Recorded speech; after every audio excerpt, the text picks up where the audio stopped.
Wakazi wa Kimara wataka waliopewa maelekezo ya kurejesha mwendokasi watekeleze kwa haraka.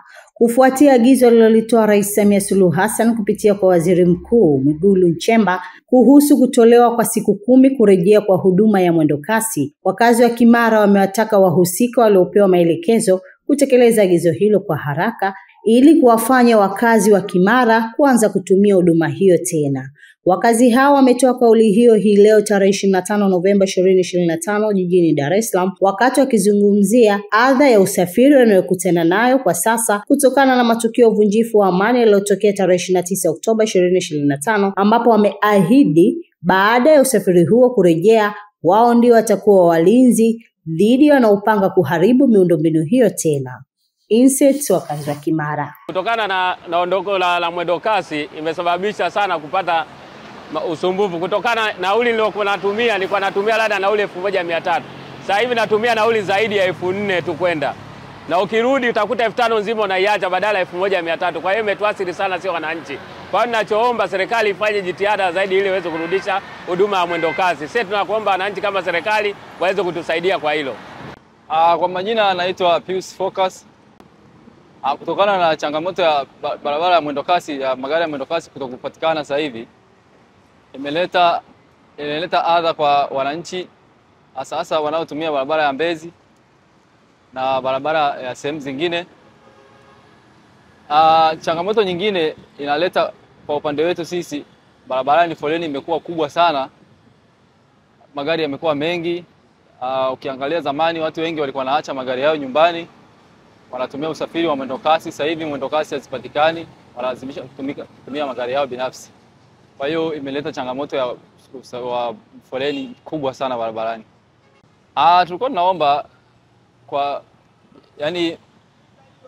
magari ya mwendokasi yarudi ili wananchi waweze kupata usafiri wao wa kawaida, waweze kuwahi makazini kwao. Kukosekana kwa usafiri wa mwendokasi kumefanya hali ya usafiri jijini Dar es Salaam kuendelea kuwa wa shida. Mambo hayaendi, watu hawafiki mahali ambapo walitakiwa kufika kwa wakati.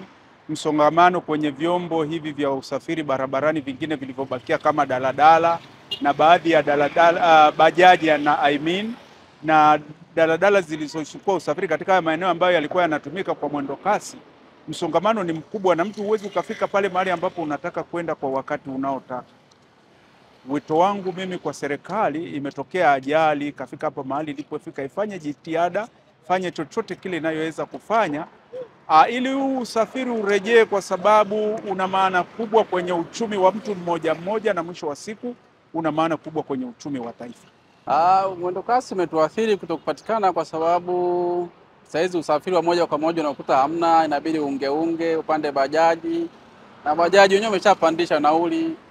Kwa hata kwenye vituo watu wanakaa kwa muda mrefu kwa sababu usafiri uliokuwa unategemewa hasa kwenye barabara Kimara kuelekea Kariakoo ni mwendokasi peke yake. Kwa hiyo sasa unakuta watu wengi wanasubiri, daladala zinajaa, bajaji zinakuwa zimejaa, na hivyo kuongezeka kwa bei, au unatakiwa unge sasa upande nusu ili uweze kufika. Kwa hiyo imekuwa changamoto sana kwenye usafiri na kukaa muda mrefu kwenye vituo, na pia kuongezeka kwa gharama za usafiri na kupoteza muda mwingi. Tofauti na mwendokasi ilivyokuwa ukipanda Kimara mpaka unaenda kufika kwenye kituo unachotaka. Warekebishe kwa haraka vituo ili mwendokasi uweze kurejea na maisha mengine yaendelee. Ili kwa wa kwanza kupata habari zetu, tafadhali usisahau kusubscribe, like na kucomment.